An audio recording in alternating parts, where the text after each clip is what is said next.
It could be an emotional day for actor John Travolta. He may take the stand as early as today in an extortion case where he'll have to relive the painful memories of his son's death.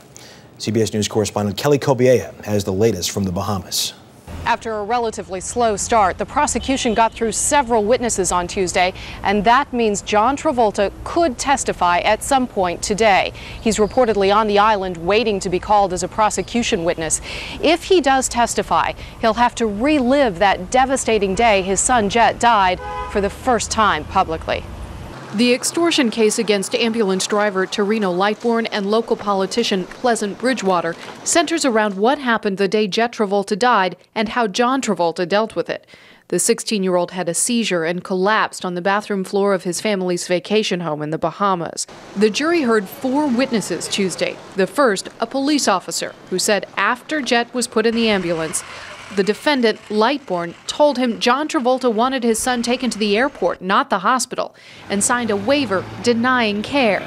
But the third witness, a paramedic, told jurors Jet was taken to the hospital, that John Travolta was in the back of the ambulance with him, and a waiver of care never came into play. Prosecutors argue the defendants threatened to go public with a fake waiver unless Travolta paid them $25 million. We have nothing to prove, remember that. Both defendants say they're innocent, and without Travolta, legal experts believe it'll be tough to prove otherwise.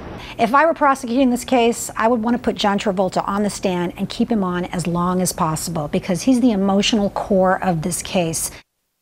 After Tuesday's testimony, there are a lot of questions that only John Travolta can answer. For example, did he sign anything? What was his contact with the ambulance driver that day? And how and when was he approached with that $25 million demand?